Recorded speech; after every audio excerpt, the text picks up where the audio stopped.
There seems to be a sense that people are not investigating the qualifications of the Dalai Lama.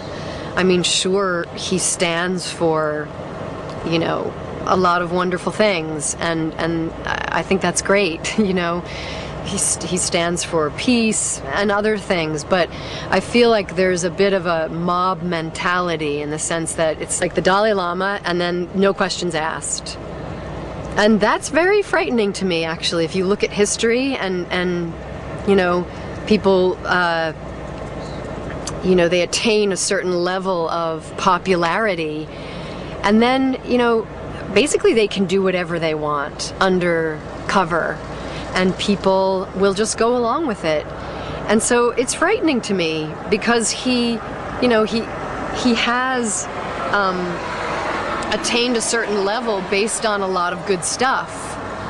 But what he's doing here with the Dorje Shugden practice, banning it outright and calling it evil and calling the people that practice it, you know, devil worshippers or whatever they're saying.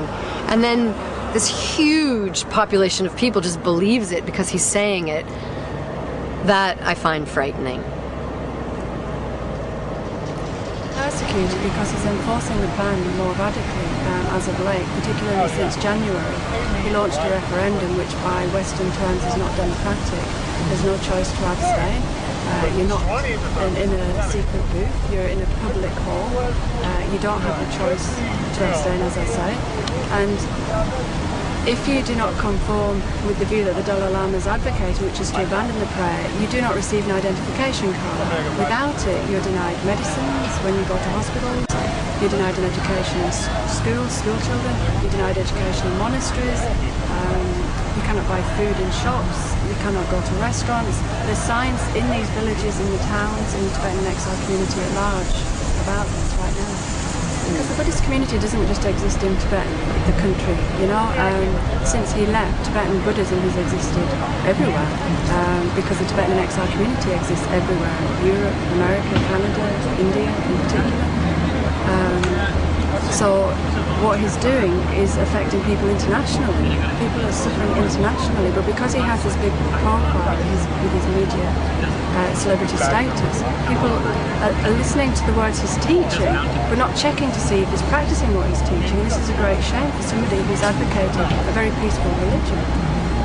You would have... Yeah, he's sitting there teaching, right? This is the irony, the deep irony. What he's teaching in there, he's not inventing. When he was a child, through to 40, he studied texts. They were commentaries to his prayer. So he's abandoned sitting and reciting like the Hail Mary, but he's teaching the commentary that would go with the Hail Mary.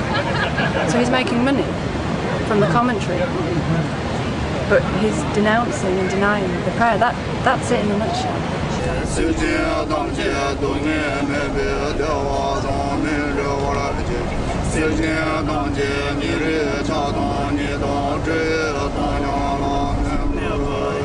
For the Dalai Lama to be a common champion of the world for, you know, poster Lama for religious freedom, and to then stop the practice of these monks and for people across the world like myself, then that's hypocritical, and it's a lie to run and say I want religious freedom and then to not give it.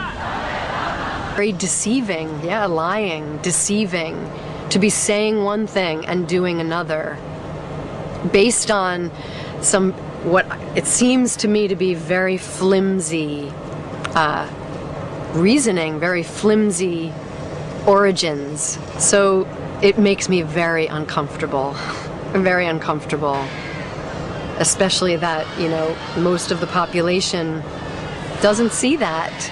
Most of the population is choosing to see one thing and not investigating properly. So yeah, I hope this can be resolved. I hope this can be resolved, and I hope he removes the ban, and I hope that he you know, can remain true to his bodhisattva vows.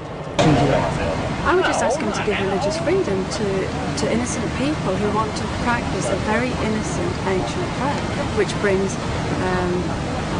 inner peace for oneself, and it brings outer lasting peace for the international community, which is what we all want. We want world peace. My message to the Dalai Lama would be to please listen to all of the heartbreak that's going on around the world for people that want to have religious freedom and to give it. May everyone be happy. May everyone be free from suffering.